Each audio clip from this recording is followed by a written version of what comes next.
Let's just wait a minute. I've seen some more students coming.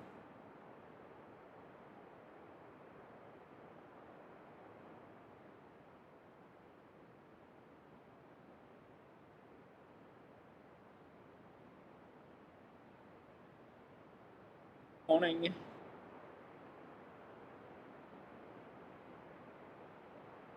Some seats available.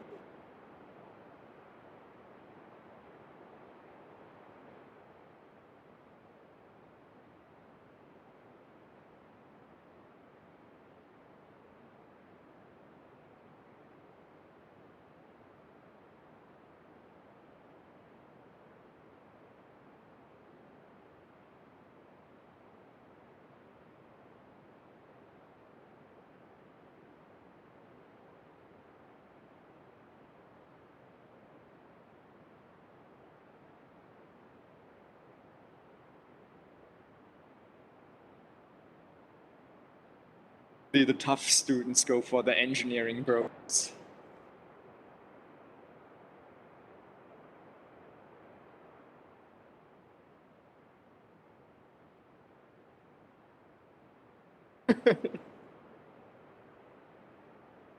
Okay, so welcome everybody for another lecture on information theory and coding. Today we will continue talking about the convolutional codes and also the famous Viterbi decoding, so an algorithm, how to decode this convolutional codes. But before we get there, let's talk about what we did last time. So we basically completed the polar codes, how to decode them. We have noticed we might have a problem like with error propagation. If we decode a bit in the first stage wrongly, the error will propagate. But this is actually where the concept of this channel polarization becomes important. Because if we polarize the channel really well, so meaning we really many of these artificial channels, we get almost perfect and almost useless channels. And we just use the almost perfect channels to transmit our information bits. This is also why, in this case, the propagation of error is unlikely, because it's unlikely that on the almost perfect channels an error occurs. Okay, so let's see how we continued here. Yes, this is basically where we spoke about the decoding of this W plus channels, of the good channels, where we have additional information here from our estimate of the, resulting from the W minus channel. We already got an estimate of U0, which we can use here to decode our bit U1 in this case. Okay, then we started to talk about the convolutional codes. Yeah, well, I've written it down here. Used in 3G and 4G wireless systems. In 5G, they have been replaced by LDPC and polar codes. But well, it depends a bit at what you are looking. You might still find convolutional codes in wireless applications, because not all wireless applications are so complex as, for example, a 5G system. For example, if you think about more simple, it's like transmission of data between a temperature sensor and a base station, you don't need to out polar codes or LDPC codes there. You would implement something more easy. Maybe even a 7,4 Hamming code would do the job. So it really depends a bit on the application. When we talk about 5G, of course, we look at the top level of application. So that's like the state of the art, what can be done. But still, in more simple applications, you might also find this kind of coding schemes. So we already simplified our model a little bit by saying, let's always consider a single input bit from which we generate n output bits, in our example, 3 output bits. And in order to generate these output bits, we not only use the current bit, we also use the previous bits. So in this case, we use 2 previous bits. We have a memory of 2 here. And now we can define linear combinations, how these 3 bits to be considered will basically result in our 3 output bits. And how bits are linked together is defined by these so-called generators. Basically, where we have a connection between our input bit and the output bit, our generator will have a 1 entry here. For example, here the purple one. 1 means we use the current bit to calculate our first output bit. 0 means we don't use the previous bit to calculate the first output. And here another 0, we also don't use the bit 2 time steps ago to calculate the first output. So for the second generator, we use the first and not the second, but the third. So basically these generators define how the encoding is done, basically. Notice if the generator gets longer, let's say higher numbers here, this means we need even more previous bits. So it can be we link together like the 5 previous bits. Then our code will become more powerful because we basically mix our information better. This will help at the end when we extract the information.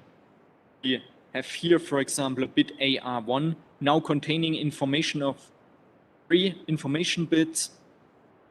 Of course, this is already good, but if I can make it such that AR1, for example, contains the information of like 25 original bits, then the information will be spread even better. It will not be so bad if one of the bits gets corrupted by error. And at the end, when I extract all the information from my received bits, I can correct these errors. So this means the longer the memory will be of such a code, the more powerful this code. But we will see today, again, what's the price for this? If we increase the memory, of course, the computational complexity will increase. So we need to do more computations. Here for illustration, very simple example, quite simple generator here. And again, typically provided in an octal form. So we would just need to convert this number to binary, and this will tell us how to link the bits together. Okay, so we can model this basically as shift register. This is just now a different representation. We have our current input bit, we have the previous bit and the bit 1 before. And basically this is how we link them together. Again, following this example with our generator described before. So for the first output, we just use the current input. For the second output, we use the input plus the one 2 time steps before. And for the last output, we use the sum of all 3 guys. This is basically one nice thing about this convolutional codes. We can implement them very easily in terms of the shift registers. Encoder complexity and encoder implementation effort, very little. Okay, and then we defined some more stuff. The constraint length. So this is basically how many bits influence our current output. In our case, 3 bits. And the memory, which is the constraint length -1. Memory actually describes how many bits are in the memory of the shift register. So only considering now these 2 previous bits. And we defined the so-called state of the shift register. What's the current state of this structure? And this is basically just defined by these 2 bits which are stored in the memory. See, if we have 2 delays here in our shift register, we have 2 previous bits. With 2 previous bits, I can get 4 possible states. And this is also what we will see in the trellis diagram I want to talk about today. There we basically will see all the different states and how transitions between states can actually happen. So example. We'll continue there today. And yeah, let us draw again briefly the shift register that we see what is going on in our encoder structure and see which transitions here between states are possible and which outputs correspond to these transitions. Don't worry, it will be not so difficult if you are. Okay, so here you are -1.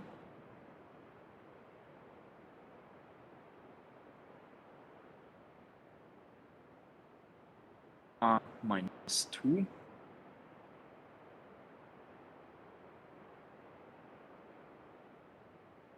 First output is directly still following our example. Of course, we need to take an example to explain it nicely. So this will be first output bit, AR. Second one, and the last one.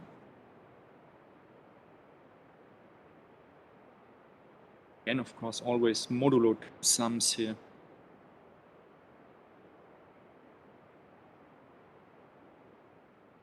And we had this one being the sum of all three of them. This way, that's a link.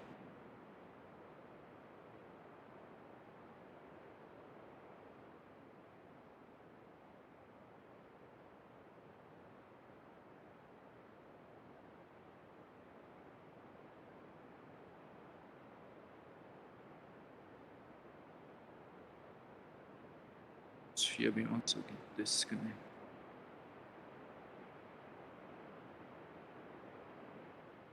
This will be our third one.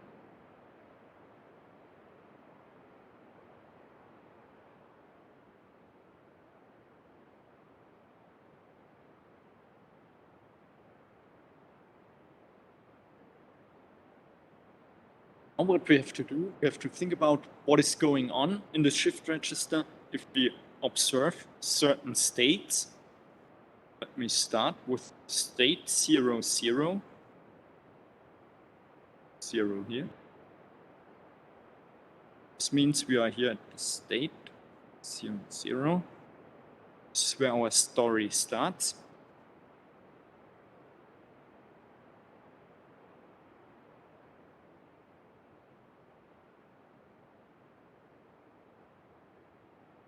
And now very easy, two things can happen. The input can either be a 0 bit or the input can be a 1 bit. So let's start with the first case. What if the current input bit is a 0? First thing that we need to think about, what will be the following state? So if we go one time step further, see that these two guys will move in the shift register. It's highlighted. This will be like the following state.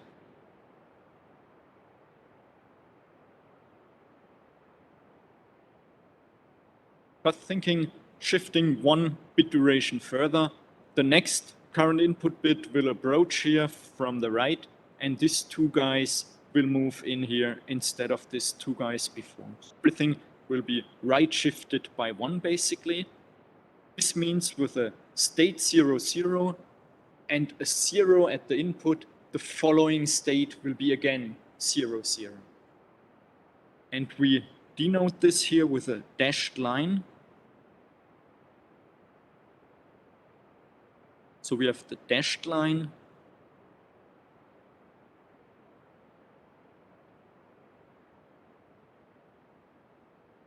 It's the dashed line for current input.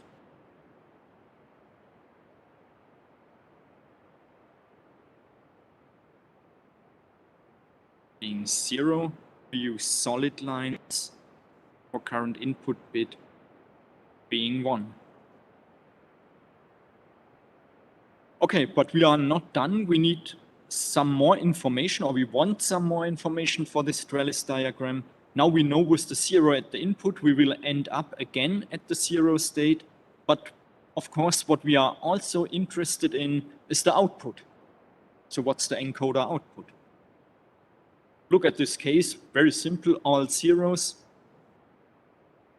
First output 0, second output 0, third output 0. So this is also what we write down here.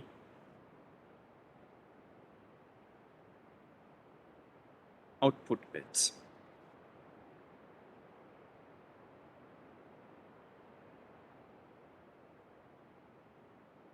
So the trellis diagram basically contains information about the transitions that can appear in this shift register and the corresponding outputs.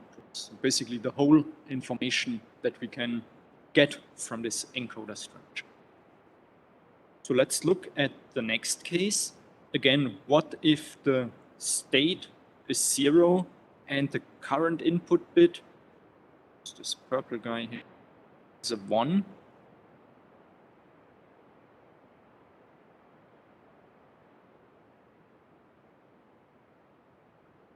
First question, what will be the following state?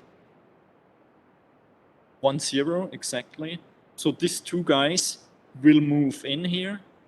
Following state will be 1, 0. So we go here to state S2. Input is a 1, so we use a solid line.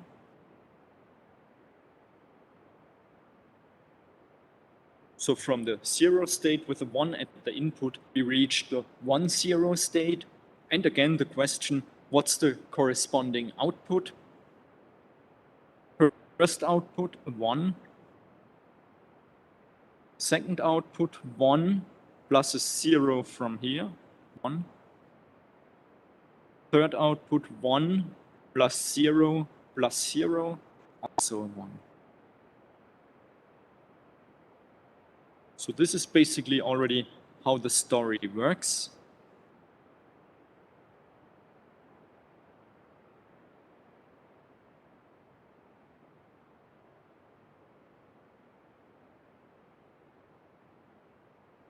Yes, and notice, of course, also in the next time step, if we have a state 0, 0, and we would apply again a 0 bit at the input, of course, the same thing will happen. So here in the next time step, no surprise, with a 0, we will get again this, and with a 1, get this one.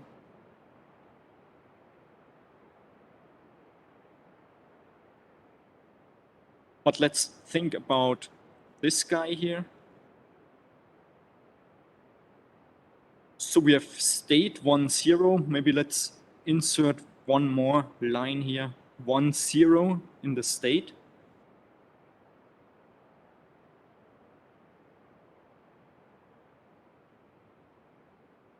And again, the question, what will happen with a 0 at the input? What will be the following state?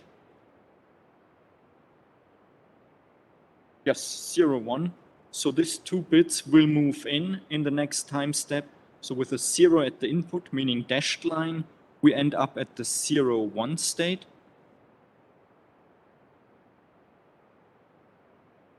What will be the output? First output, 0. Second output is the first and the third one, also 0.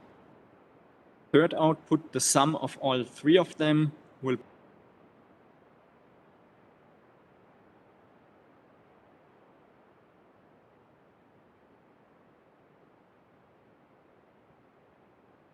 last one, what will happen with 1 at the input?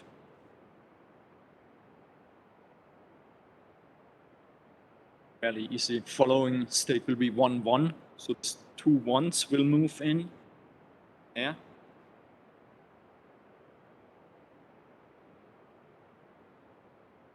Output will be the first one is a 1, current input.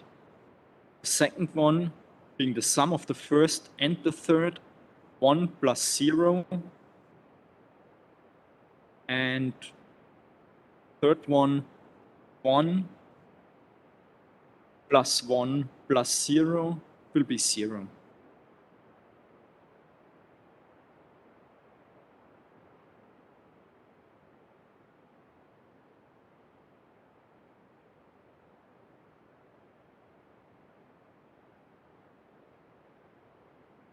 Yes, and this is basically how the story works, how we can generate this trellis diagram.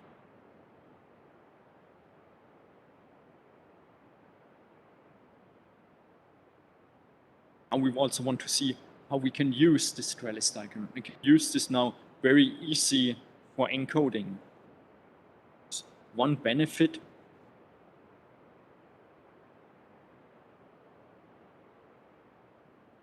is I've drawn here a little bit later, but maybe we can take a small, save some time. It's over here.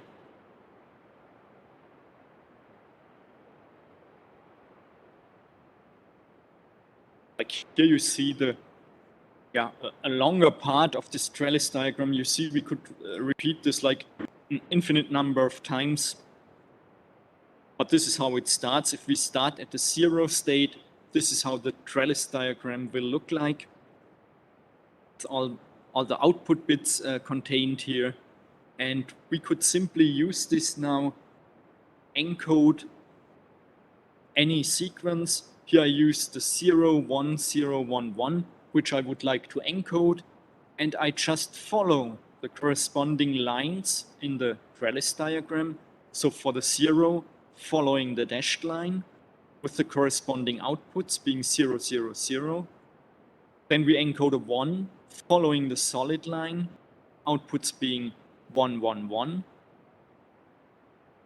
Then following again the dashed line for the 0 input bit, and so on. So it's very easy to use this trellis diagram that directly see our encoded sequence.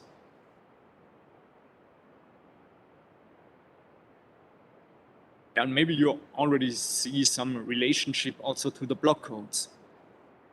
So if you just assume we think about the first 3 bits only, for this 3 bits, you will end up with 9 output bits in our case. You could also consider this as being like a block code with 3 information bits going in, 9 encoded bits coming out. So you could make up all combinations of these 3 bits. You would get 8 possible code words or 8 possible code sequences. It would be for the 0, 0, 0, get this one, this one, this one. So you would get all 0 code sequence. So the next one, 0, 0, 1, this one, 0, 0, 1, and so on. So you could define for each combination of these input bits the corresponding output bits, and you could treat this like a block code. Syndrome decoding. But, well, one of the benefits of this functional codes is that you are not restricted to a certain blocking. Not restricted to encoding like 3 bits here. I could encode like 500 bits in sequence. So no block processing, more like a sequential processing.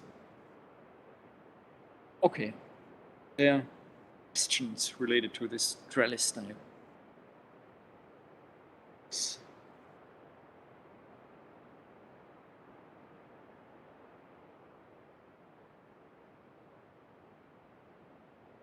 Yes, here.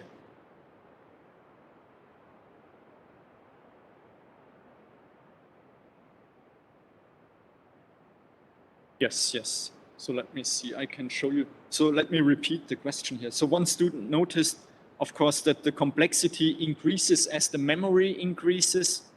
You see, we have here 4 states. So the depth of this trellis diagram will be 4. Already, if we had a memory of 3 or 4, we will have here 8 or 16 as depth of this trellis diagram. Something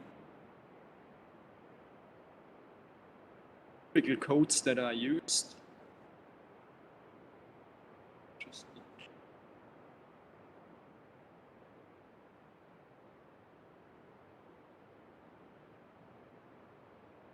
Actually, I wrote a generate these trellis diagrams.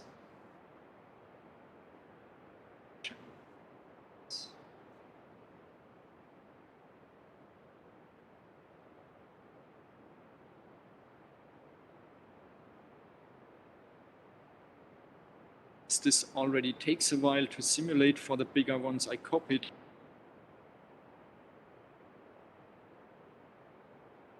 So here you see the trellis diagram of this 4,5,7 just implemented in. So draw lines in this octave figures so you can do all kind of fancy stuff. Here, that's already the trellis diagram being used in GSM systems, like in G wireless systems, the 2335 convolutional codes, resulting, of course, in a larger memory. So here with the corresponding output bits and the transitions. And finally, the one being used in UMTS. Again, notice the generators got bigger, the memory got increased, and of course the complexity rises. You see, it's already a very large trellis diagram, and we will understand the point in terms of complexity if we talk about the decoding. Somehow we also need to work on this trellis diagram, zoomed in here, do the decoding at the end. So this is basically where you see the evolution, how things started. So it started first with the simple 5,7 code. It's even a bit easier than this one. I think it was also standardized in GSM. And in later implementations, more powerful mobile phones, they could increase the memory, getting more powerful codes. And as already explained last time, the main transition then to UMTS to 4G was again more powerful mobile devices, meaning we can also decode more complex codes. But the principle has not changed between 3G and 4G. Okay.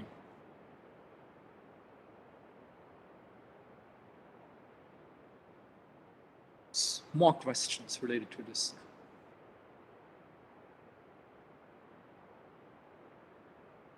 Yes. So here was the question to explain this once more. So basically, the trellis diagram contains all the information on our code. So assume we start our encoding with an initial state of 0. So 0, 0. Start thinking from here. Then two things can happen. Current input can either be a 0 or a 1. If it is a 0, in the next time step, this bit will move here, and this bit will move here. So this is how we get to the following state. Thinking one time step further, first two guys will move in one step further. So if you have a 0 here, the following state will be 0, 0 again. This is why we get this transition here in the style. And we are not only interested in the transitions, we are also interested in the outputs. So this is also why we think about the output bits in this case. 0 at the input, 0s in the state. This will make all output bits to be 0. This is what we write down here. Next thing that could happen, so we try to think about now all combinations that can occur. Next thing, 0 in the state. What if the input bit is a 1? It's purple case. Next time step, the 1 will move here. This 0 will move here. So the following state will be 1, 0. So from here, we get a transition to the state 1, 0. With a 1 at the input, denoted here by the solid line. And also in this case, we are interested in the outputs. First output now being the 1, this purple 1. Second output, the 1 plus the 0 from here, 0. 1 plus 0 is 1. And the third one, 1 plus 0 plus 0 is also 1. So this is why we get 3 ones as encoder output. This is basically how we proceed. Thinking about what happens if the state is 1, 0, 0 at the input, or with a 1 at the input. And actually this one, we didn't do it from the state 0, 1 here, 1 here. Again, we could think, what happens if the input is 0 and what happens if the input is 1? Just following this idea. So for the next step. Okay, is it now? Okay, not fully, but yeah, maybe we get some more insight also when we talk about when we need to look again at this one. Okay. So, see some other ways to describe this. Maybe also this helps understanding next way this can be described. Could also use so-called state diagrams. Maybe this is more familiar for you.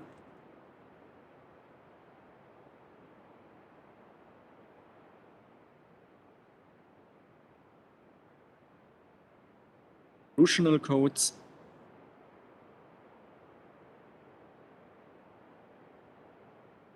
Also be described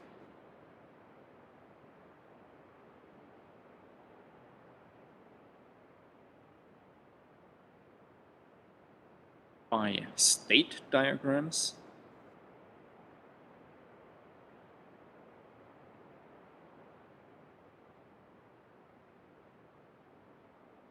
So the state diagram will contain the same information as the trellis diagram, just looks a bit different. So in the state diagram, we basically states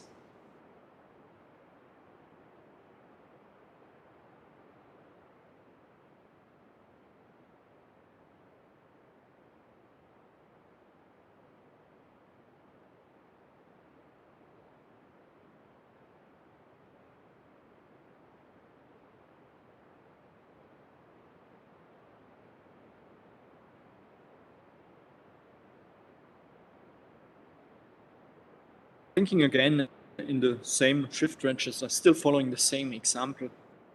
From the state 0, 0, with a 0 at the input, I will reach again the 0, 0 state. So this can be drawn.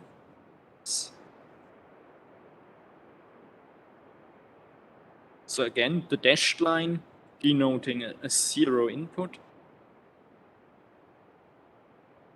Solid line 1.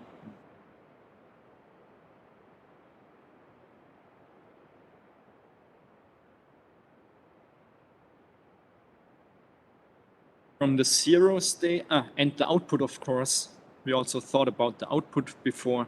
Output will be 0, 0. So also here we write down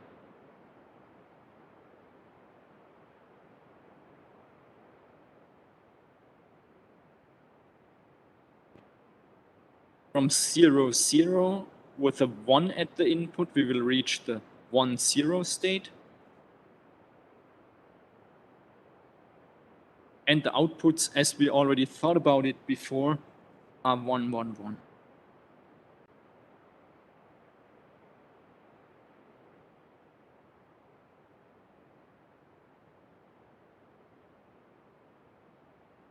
So notice it's basically the same as the trellis diagram, just in the trellis diagram, we also have the temporal evolution. We can easily visualize many bit durations, whereas here, basically, we only have all possible transitions, and we would have like to circle around in the state diagram to do some encoding.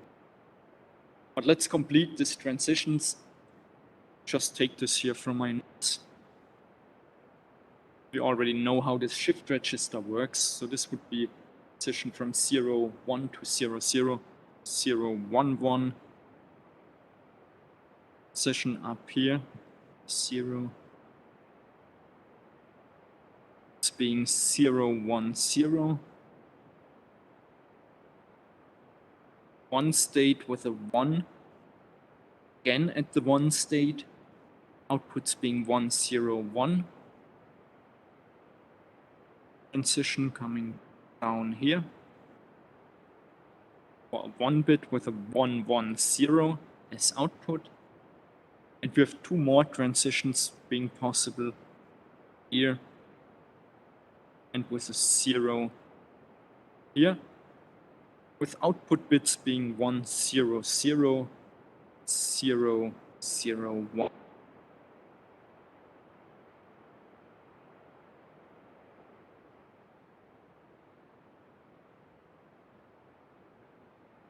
So basically here, same information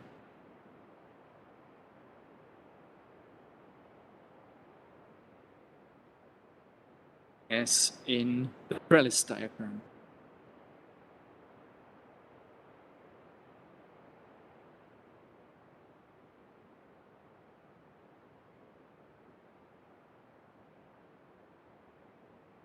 Just with the difference, in the trellis diagram, we see many time steps.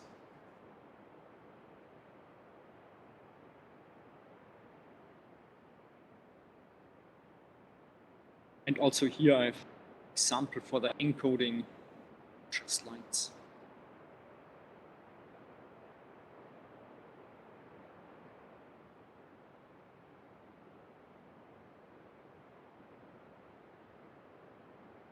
So if we want to encode a sequence now here, we just need to go around in this state diagram.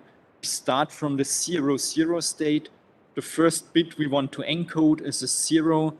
This means we follow the dashed line following here. Output will be 0 0 0. We end up again at the 0. Next bit, a 1 at the input, means we need to follow the solid line. So we go over here.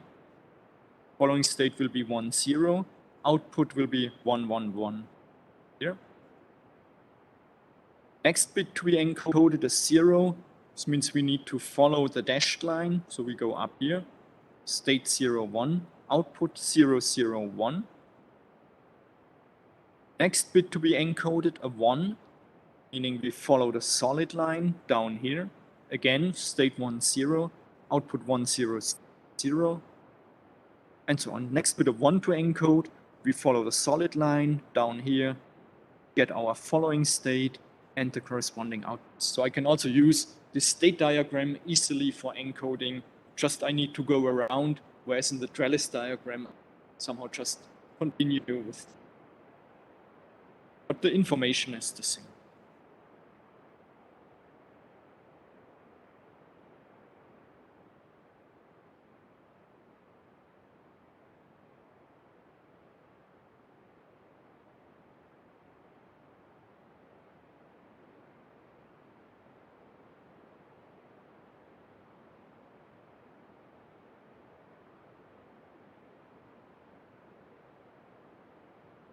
So here's a question, not sure if I got it right, related to other input sequences. So take the most easy one. What if you encode 0 0 0 0? Start at the 0 state, input 0, go around here, output zeros. Next input, again a 0, go again around here, output zeros. So for all zeros, you will also get the all 0 output sequence. And then it actually just depends on the input bits. If you encode like 1 1 1 1 1, starting here, with the first one, you go over here, output 1 1 1. With the second one, you go down here. You go down here, output 1 1 0. And then with the third one, you will remain in the 1 state. Outputs being 1 0 1 and so on. So it just depends on the input bits which way you are going here in the state diagram. And the way in the state diagram basically determines also your output.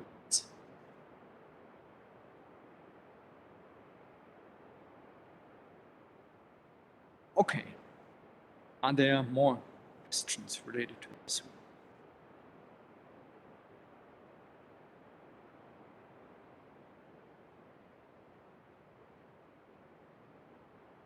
Okay, so let's see actually now how we decode this kind of convolutional codes.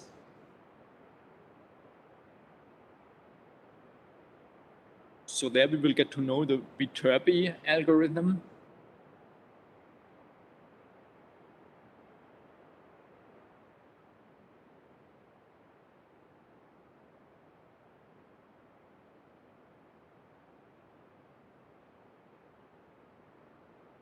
decoding.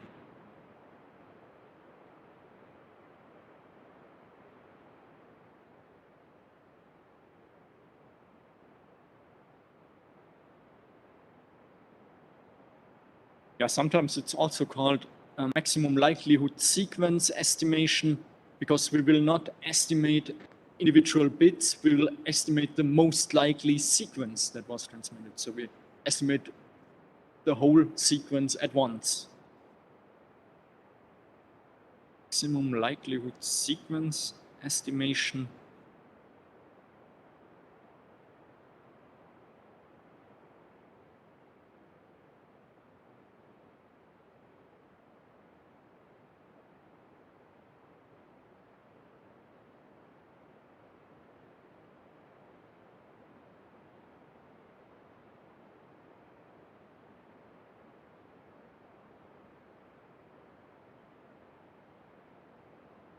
Actually, Viterbi came up with this idea like in the mid of 60s, and it somehow came from satellite communication and military communication. So this is basically where he did some research in the 60s.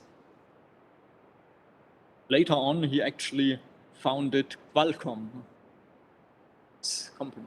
He's still alive. I just looked it up in Wikipedia. So very famous guy when we talk engineering. Okay, so let's see what we do there. We need a little bit a larger trellis diagram that we are able to show how this works. 1, 2, 6, 7. It's 7 steps in our trellis diagram. Leave some space to the top here.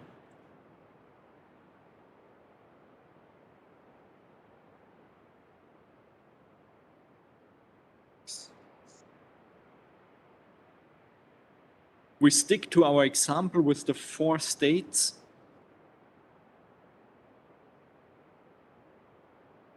So states here, S.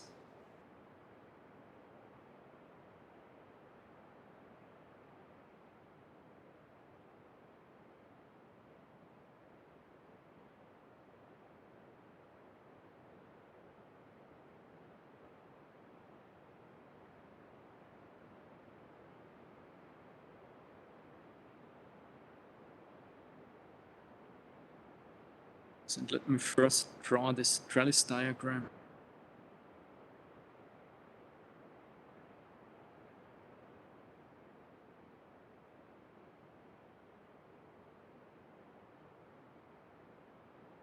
And we do not only want to start at the 0 state, we also want to make sure that we end at the 0 state. This is why we talk about so-called terminated codes. So we make sure that at the end of the sequence, we will reach the 0 state. This will help us for the decoding. So let's see how this was working. So from 0 state with a 1,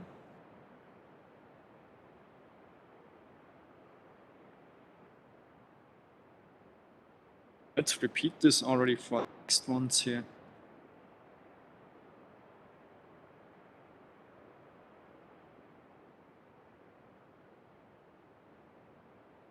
So for the last 2, we will see we can only have transitions going back towards the 0 state. So let's leave it for the last ones.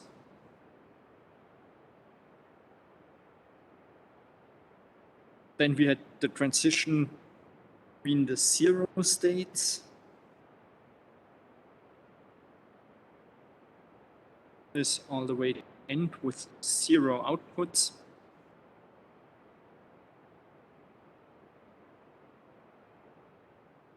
This is a bit tedious, but at least you should have done this once.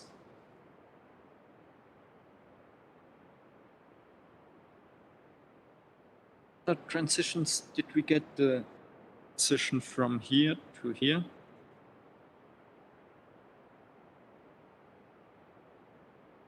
0, 0, 1.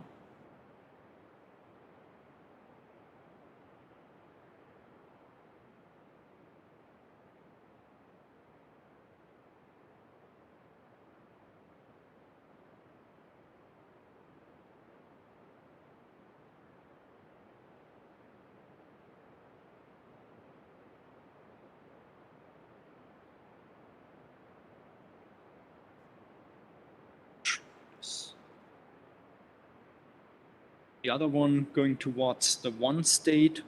This one.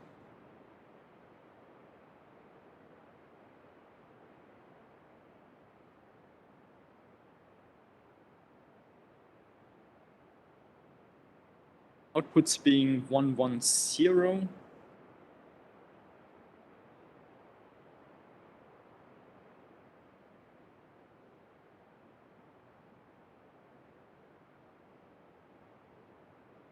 And the last set of transitions, basically here, state, we will get back to the 0 state here.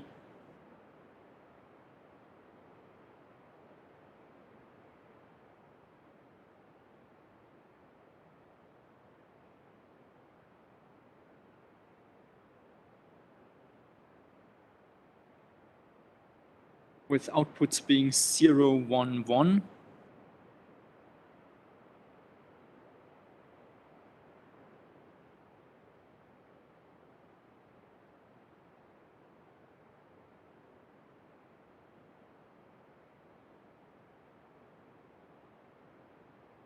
With the 1 here, the 0 state.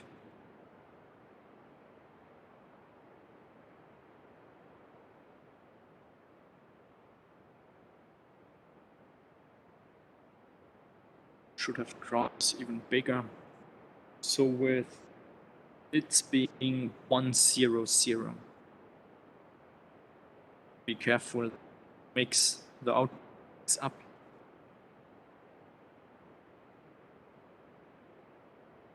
And finally, from the 1, 1 state with a 0, we will go back to the 0, 1 state. So this means we go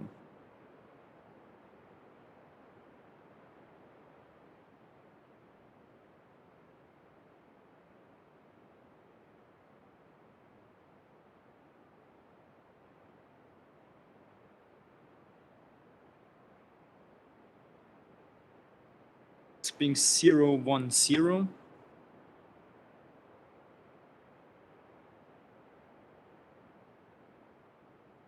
And from the 1 state, we remain in the 1 state. 1 input is this guy. It's being 1, 0, 1.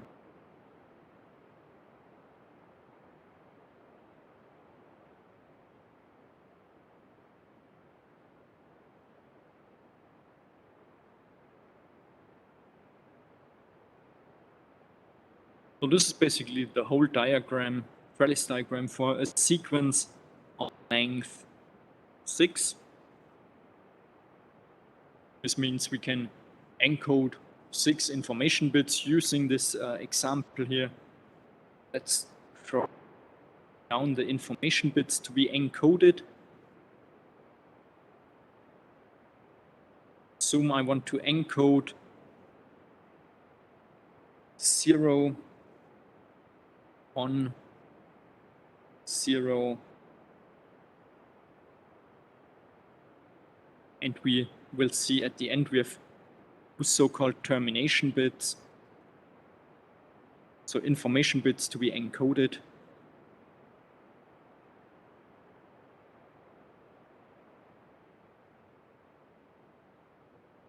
It's be bit / transmitted. Actually, we transmit the encoded bits. So just write to be encoded.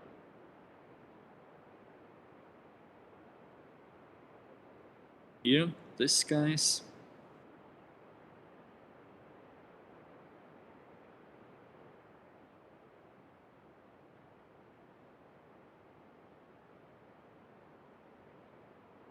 Are so-called termination bits.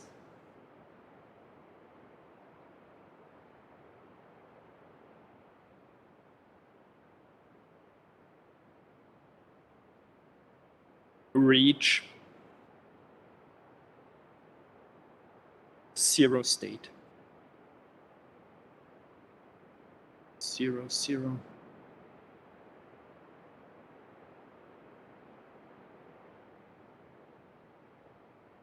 At the end.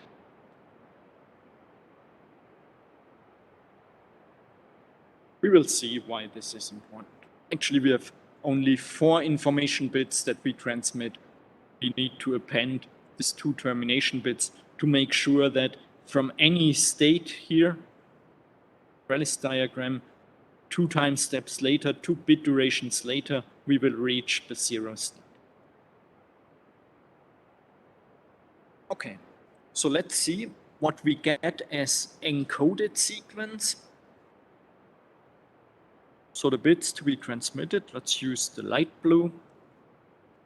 So if we start at the 0 state, we want to encode a 0 bit following the dashed line. So the encoded sequence will be 0, 0, 0. Next, a 1 bit to be encoded, follow the solid line, encoder output of 1, 1, 1. Then again, a 0 to be encoded following the dashed line, going up here, output being 0, 0, 1.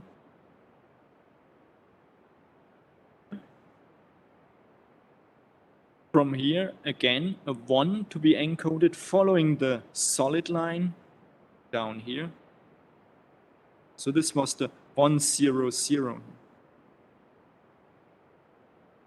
So we are here.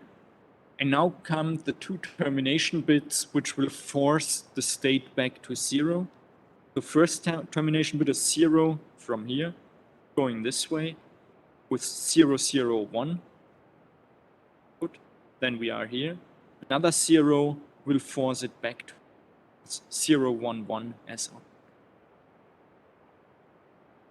So this is like the encoded sequence.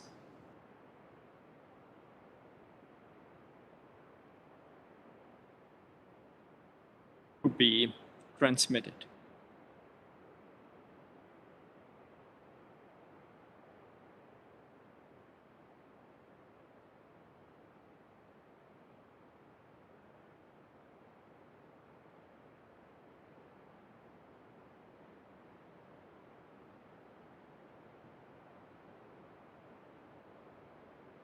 Now let's get towards the receiver side. Of course, now during the transmission, some of the bits could be corrupted by error. For example, we could model again a binary symmetric channel or a binary erasure channel or an additive white Gaussian noise channel.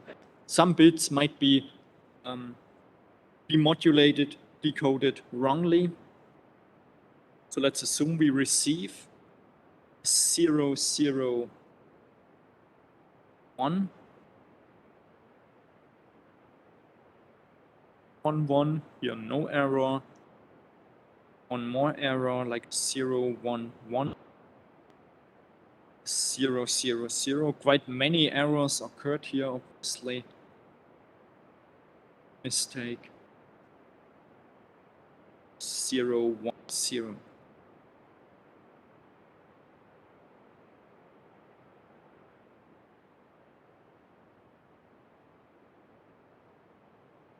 Received sequence.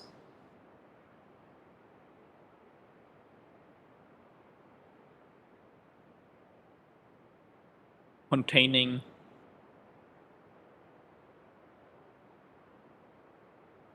errors.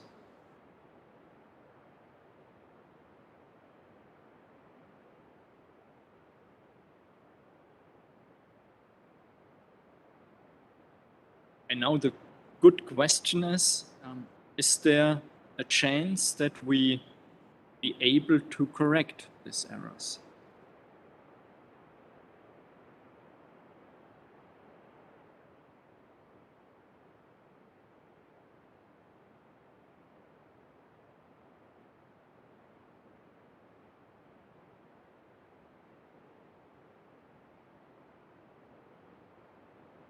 And this is actually what Viterbi thought about. So if we observe this red sequence, which possible valid sequence has been transmitted most likely? Notice, similar as for the block codes, our shift register cannot generate all possible combinations of zeros and ones. Notice our sequence, our encoded sequence, can only start either with 0, 0, 0 or with 1, 1, 1. So no valid encoded sequence could start with 0, 0, 1. Something is wrong here. And now, of course, it's straightforward. If I observe 0, 0, 1, is this more similar to 0, 0, 0, or is it more similar to 1, 1, 1? So which path in the trellis diagram is more likely? Yes, and of course, student here already noticed, if we observe a 0, 0, 1, the path 0, 0, 0 is more likely. Well, because it's a Hamming distance only of 1, so only 1 bit being different, whereas if this would be the correct path, already 2 bits would have to be different. And as it is more likely that only few errors occur, as if many errors occur, 0, 0, 0 is the more likely path if we observe a 0, 0, 1 receiver. This is already the main idea that we would like to follow. So it just sounds a bit more complicated now, maybe. We define a so-called branch matrix, like the branch of a tree. And this branch matrix is actually the Hamming distance between what we observe and the corresponding path in the trellis diagram. So here we have the 0, 0, 0. We observe a 0, 0, 1. 1 bit is different. I also write a note this one.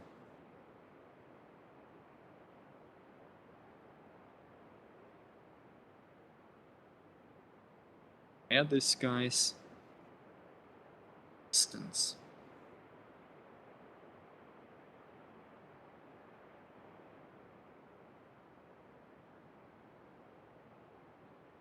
And we do the same for this one here.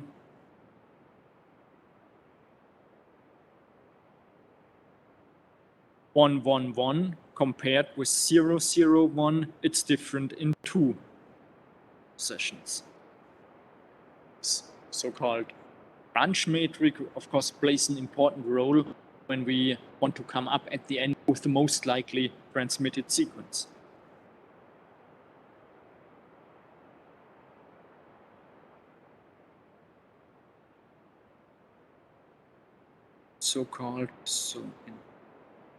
If the so-called branch matrix.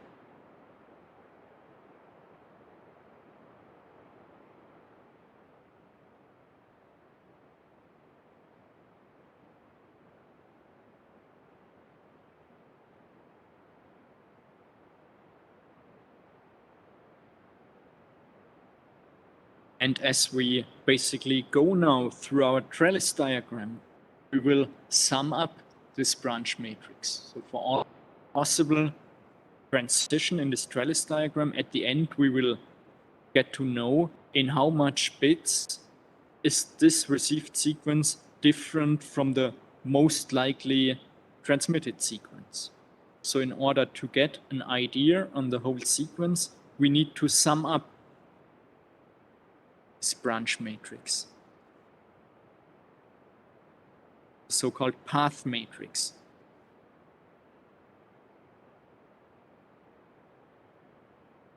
So branch is just one chunk of the trellis diagram.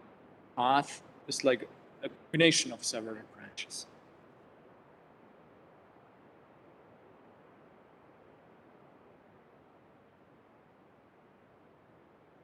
So then, following the same idea, so in the next time step, we observe a 1, 1, 1, which is different in 3 positions from the 0, 0, 0. So this branch would be very unlikely. We have a 1, 1, 1 going down here, so it's different in 0 positions with this one, this path, very likely. We have one going up here with the 0, 0, 1. It's being different in 2 positions with this guy. And for the last one, the 1, 1, 0, it's different in 1 position. It's the red guy up here. So always, how many bits are different between what I observe, my received sequence, and the sequence that could have possibly been generated by the shift register. So we have here a question. So encode this via the state diagram. Yes, I will come back to the state diagram if we completed here this decoding. But it's very similar to how we encode this diagram. But let's complete first this example here with the decoding. Okay, so again, we know in how many positions my received sequence looks different from what could have been generated. And again, we sum up our matrix. So up to here, 1 bit difference. If we went along this way, up to here, 4 bits would be different between this sequence, the all 0 sequence in this case, and what I received here. So if we went down here, 1 bit different so far, 0 bits different. If we go this way, this means up here, still only 1 bit is different in this sequence. First one, 2 bits different up here, 1 more bit different here, so meaning up here, 3 bits are different. We have 1 more, 2 bits different up to here, 2 more bits different, we have 4 different bits here.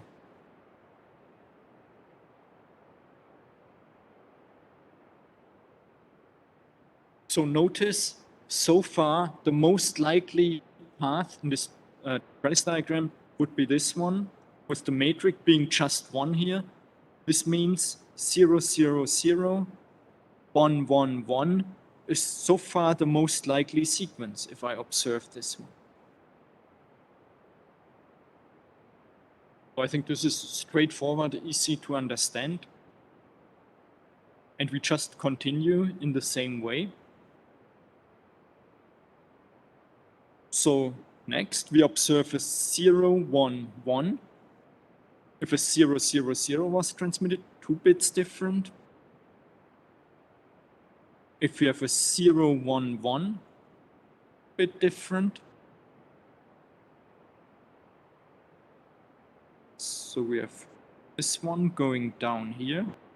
This was the one with the 1, 1, 1.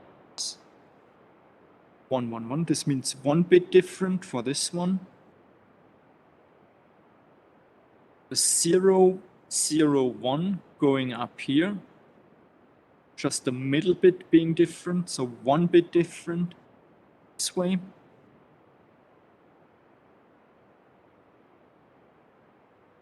Next one. Here we have a 1, 0, 0 as compared to 0, 1, 1. 3 bits are different this way. Up here, 0, 1, 0. 0, 1, 1. If we compare those, 1 bit being different, going this way. 1, 1, 0. First bit different, last bit different, so 2 bits different for this one.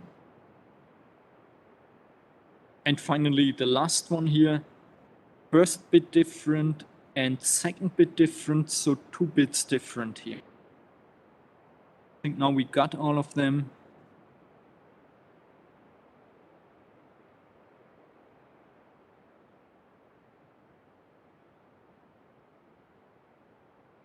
Yes.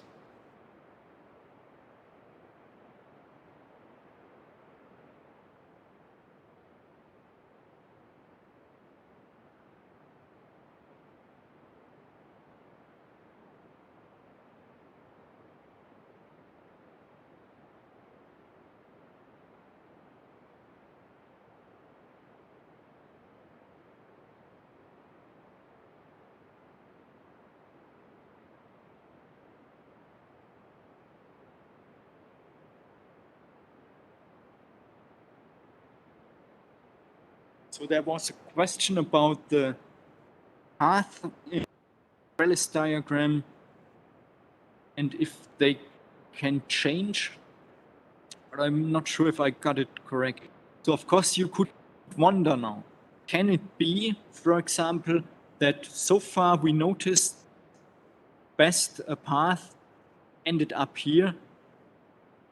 Could this change in the sequence of the trellis diagram? So at the end, could there be a path not resulting here in the lowest number? But this is actually interesting to look at when we are at the end, do the decoding. And we basically will look back into the trellis diagram here and follow the path with the lowest metric. And then we actually will see which way we need to go here. And yes, so it could be that, for example, the whole sequence of the trellis will give us at the end a path with the lowest metric that will end up maybe here at this state. And then we would go back there. So having here just a low path matrix somewhere in between does not necessarily mean that this will be at the end part of our most likely sequence. We need to be careful as we consider longer sequences, because otherwise you could also say, oh, let's just decide bit by bit. Look at this one. Okay, let's decide for the 0 bit. Look at this one, 1, 1, 1. Let's decide for this one, 1 bit. Okay, would be correct. So next one, 0, 1, 1. It's the most similar one. This guy, decide for this one, 0. You could also do a decision bit by bit, but we will see that the sequence estimation is superior. So it's better if we consider the whole sequence, as this actually reflects the fact that subsequent bits depend on each other. For example, if we observe or if we decide for a 0, 0, 0 here, and here we would have differences that based on a bit-by-bit decision, you might say here the next sequence is a 0, 0, 1. I know, wait, we need to take another one, which cannot, a 1, 0, 0, this one.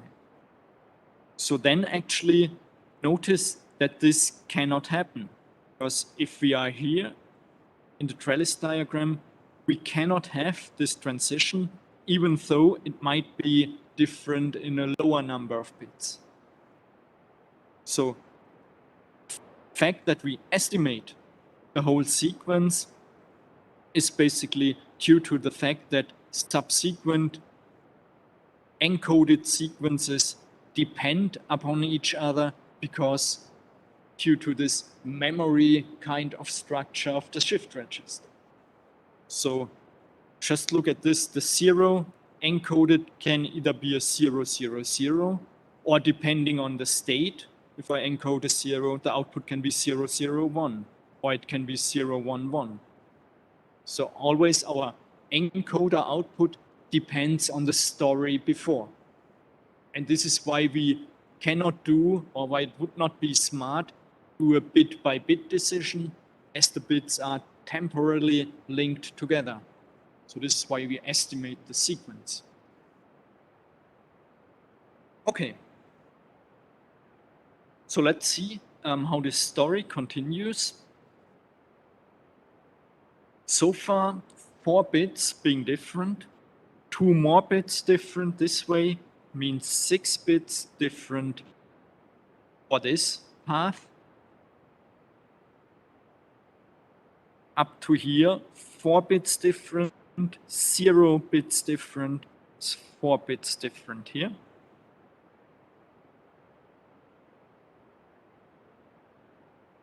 So up to here, 1 bit different, 1 more bit being different here. So this means 2 bits different here. 1 coming from underneath here, 3 bits different here, 1 more bit different, 4 bits different here. Coming up from there, 4 bits different, 1 more bit different, means 5 bits different here. And the one underneath, 4 bits different from here, 3 more bits different, 7 bits different, 1 bit different, 2 more bits being different, 3, and 3 and 2, 5 bits different. This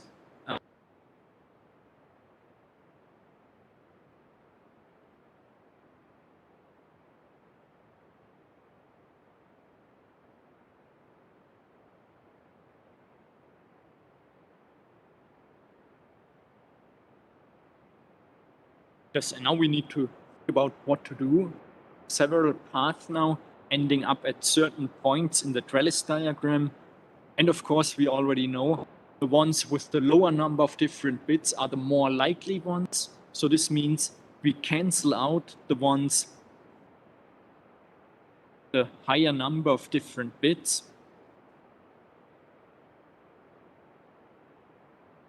Rid of this one, this one, this one, this one. So select so-called surviving path.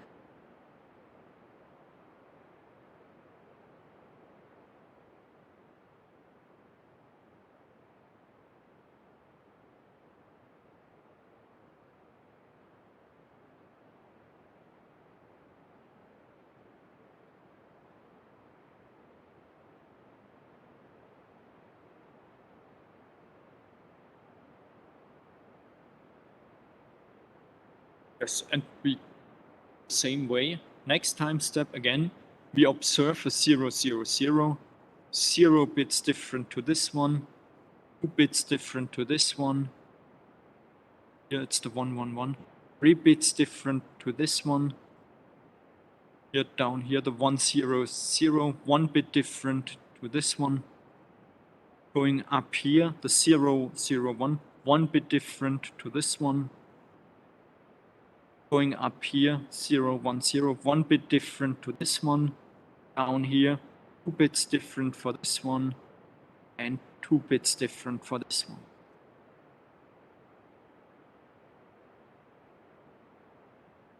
And now, continuing with the surviving path, so the 4 from here, 0 bits different here will give us a 4 again.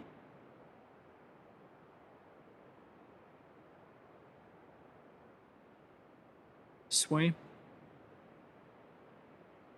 Here the surviving path was a 2, 2 more bits different here.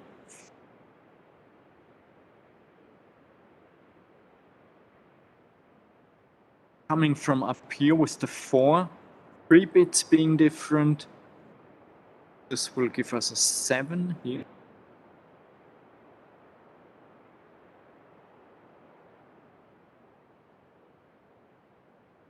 So 5 bits different, 1 more different, which is a 6 here. 3 and 1 more, so 4 here. 2 and 1 different down here.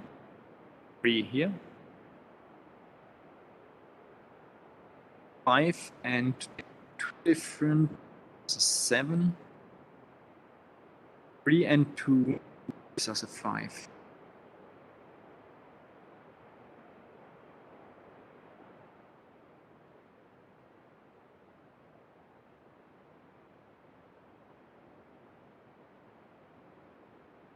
It's very easy to make mistakes there. It's important that you get the principle. So now, of course, one question could arise. What if we have twice the same number? Like in the first case, we have 4 bits different coming this way, and we have 4 bits different coming this way. Now what to do now? How to select surviving path? So having the same number here basically means we have 2 valid sequences being different in the same number of bits from what we received. This would be, just to give you an easy example, assume you use a 4 times repetition code and you observe a 0, 0, 1, 1 what to do. It's different in 2 positions to the all 0, and it's different in 2 positions to the all 1 sequence or code. So no matter what you do, in 50% of the cases, you would do it correct or do it wrongly. So no matter what you do, in half of the cases, it would go wrong. So there's nothing better we can do, but just selecting any of both. Like for the 4 times repetition code, of course, you would also make up a decoding rule and say, if I observe 0, 0, 1, 1, well, let's decode for all 0. 50% of the cases, it would be okay. So this means, coming to our example here, it does not matter which one you choose, it will be equally bad, let's put it this way. So we just get rid of one of. Here it's easy again. This is more unlikely, the 6, the 7 is more unlikely, and here also the 7.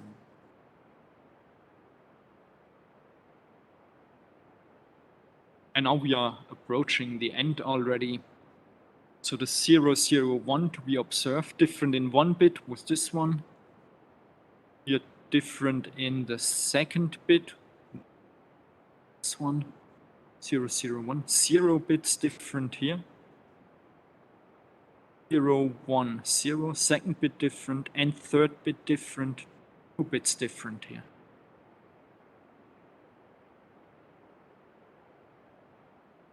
Again, summing up. 4 bits different here, 1 more different here, 4 different here, 5 different. 3 plus 0, 3. 5 is 2, 7 here.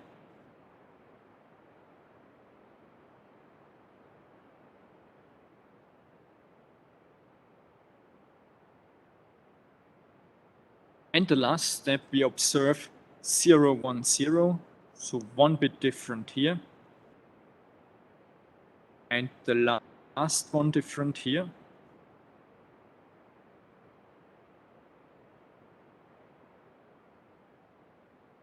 Oh, we forgot to select the survivors. Of course, here again, we select any of both. Here we need to select 3 as the surviving path, which will end up with a path matrix of 6 for this upper path here, and for the lower one with 4.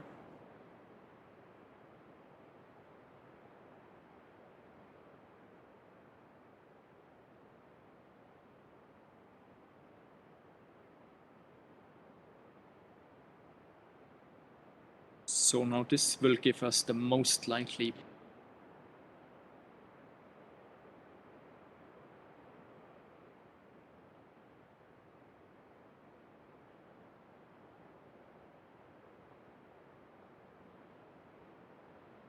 Basically, looking at the red sequence that we received, we found a valid sequence that could have been generated by our shift register, which is only different in 4 positions. And if we are lucky, it's actually the 4 positions that got corrupted by error, but we will see this. So finally, in order to decode message now, we need to do a trace back.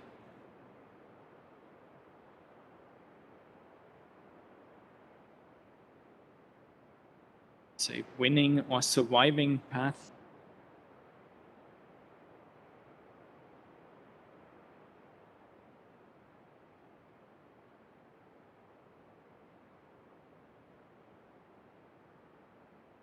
So this 4 came from down here.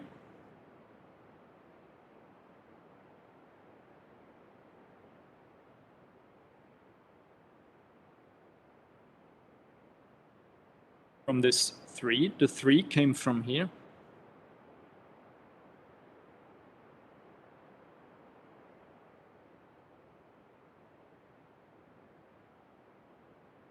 3 came from this 2 up here.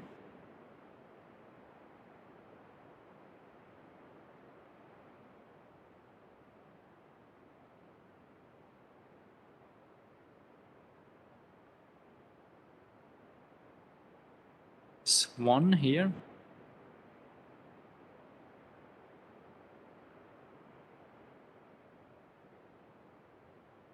And the 1 came from here.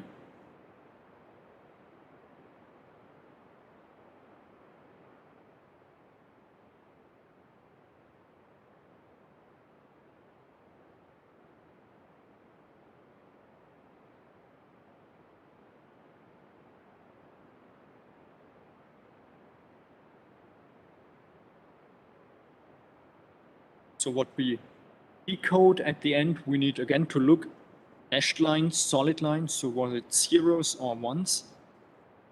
Code a 0, solid line, dashed line, a 0, solid line, 0.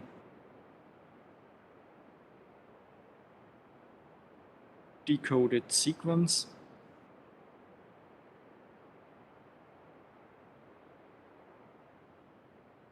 Or you could also write the output bits if you want to compare directly to the red sequence. Just need to look at the outputs. This would be like a 0, 0, 0. This one was like the 1, 1. 0 here was the 0, 0, 1. The 1 here, 1, 0, 0. 0 going up here, the 0, 0, 1, 0, 1.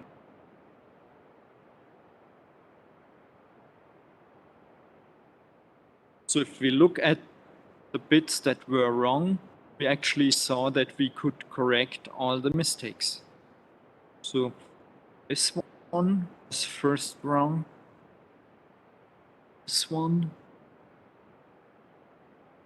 This one. This one. All errors been corrected.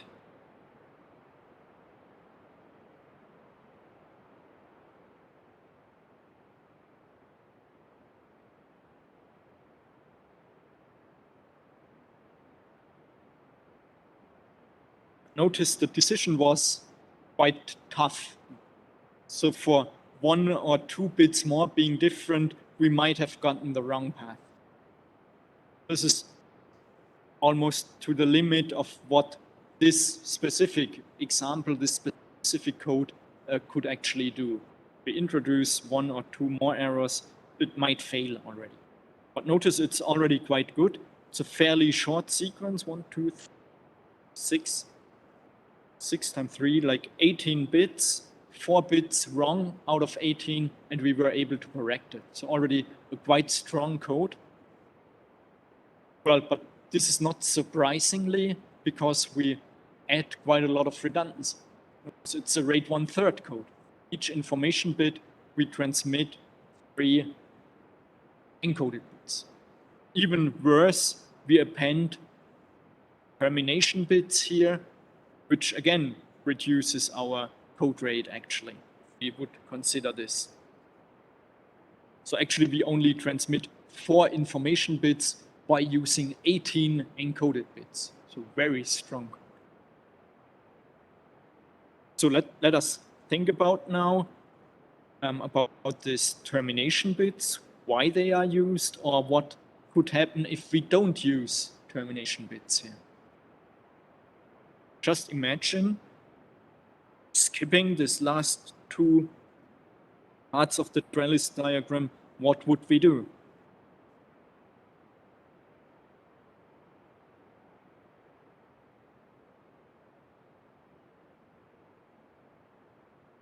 Yes. So here one student commented if we don't use the termination bits, the trellis diagram would go to infinity. Of course, sequence could be longer and longer, but actually the termination helps us for the decoding. So because if we are sure that at the end we are at the 0 state, we only have two possible ways how to start here with our. Whereas if we would not have the termination, we would basically end up at a point here in the trace diagram, and from here we would need to do the traceback. So what would we do? We would select the most likely path, it would be in this case the 3, and we would trace back from here. But imagine, of course, even if you have a larger trellis diagram, we might have several states with a path matrix of 3. So we have more uncertainty when we start our traceback in the trellis if we have multiple possibilities here. And with the termination, we make sure ending up at the 0 state, reducing the possibility path to traceback.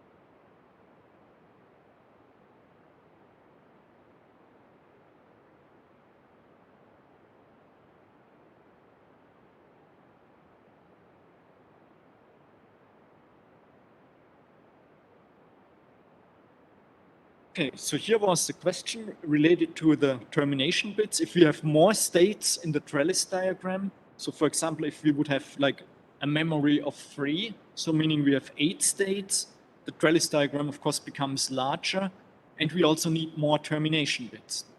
So we would need 3 termination bits, because in the worst case, we will need 3 time steps to get back to the 0 state. So the number of termination bits actually is the same as the size of the memory. If you have 3 bits in the state, we need, in the worst case, 3 steps to go back to 0. Or maybe even easier, thinking about the termination in the shift register. So from any state here, assume state 1, for example, how many time steps do I need to fill the state with zeros? So with a 0 at the input, next time step, I have the 0 here, the 1 here. Another 0 at the input, I have the state 0 here and 0 here. So from any state here, if I have a memory of 2, within 2 time steps, I can reach the all 0 state here simply by introducing zeros at the input. And this is also what we see in the trellis diagram here. We introduce zeros to our encoder, and this will basically make 2 time steps later will cause the state to be 0. So it's directly related to the length of the memory. Okay, are there some questions related to this? Look at this also nicely. You will find this example also on the lecture slides.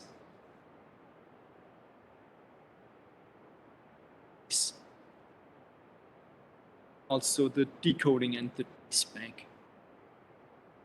Not sure if you wrote down correct numbers or if you want to repeat a similar example. I also introduced like a blank trellis diagram.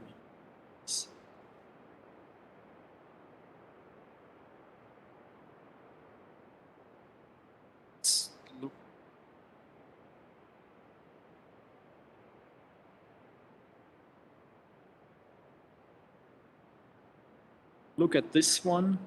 That was the one being used in GSM. Here we have some additional parity bit cyclic redundancy check. Don't worry about this one now. Look at the convolutional encoder. We encode 53, 183, 185 information bits here, and we append 4 termination bits. This is due to the fact that our GSM encoder is like a 23,35. So it has a memory of 4 GSM encoder. Trellis diagrams I've shown you before. So this means we need 4 termination bits. So it's a RAID 1/2 encoder. So this means for each input bit, we get 2 output bits. So this means at the end, we get this 378 bits as encoder output. And those are combined with some additional bits, like at the end, forming GSM transmission frame, basically. Here, different protection levels. This class 1A data. This could, for example, be location data, or where you basically tell the base station, I'm in your cell now. So very important data with additional protection here by a cyclic redundancy check. Then you might have here like data services, maybe SMS or simple internet services. Also those you want to protect additionally by the convolutional code.